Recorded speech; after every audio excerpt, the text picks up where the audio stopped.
Hello, everyone. I'm Frederick Segerfeld. Have you guys heard of Muhammad Ali? Probably the best boxer in the history. And he's famous for the quote, float like a butterfly, sting like a bee. He got the honor to light the fire at the 1996 Olympics in Atlanta.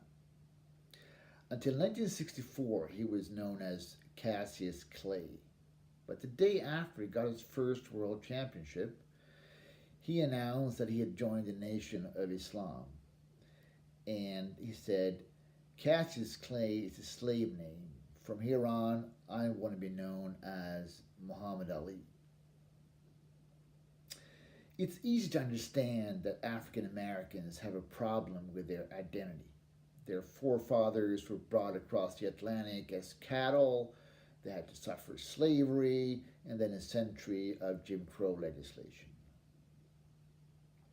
And Islam is seen as a religion that's non-white and non-Western, and therefore suitable as a protest against the majority of society in America.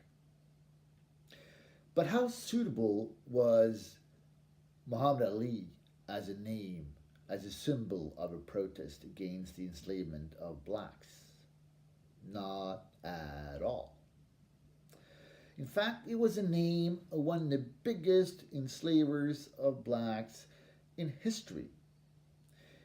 He was a white European, an Albanian Muslim who was a leader of Egypt. And he organized raids down into Sudan and kidnapped tens of thousands of blacks to be slaves in Egypt.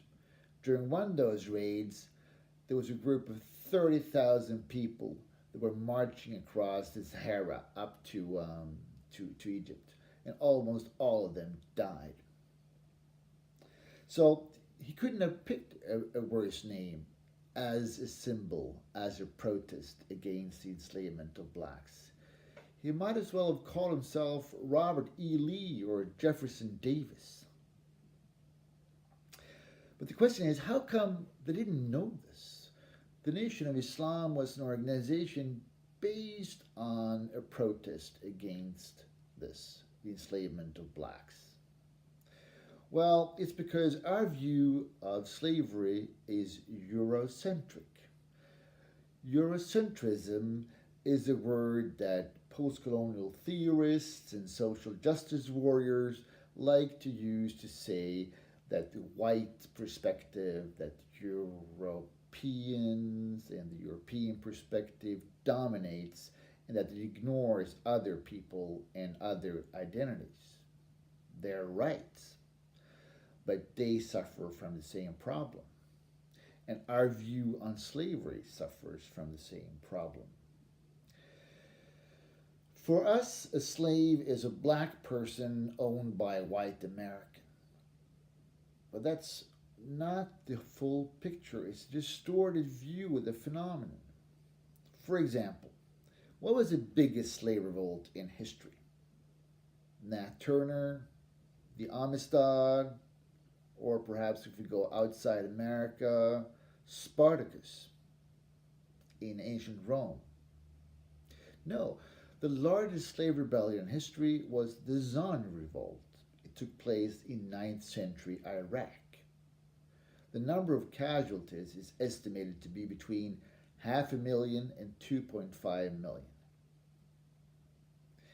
In fact, the Muslim trade with black Africans was bigger than the transatlantic trade with black African slaves, at least if you measure it between the year 800 and 1900.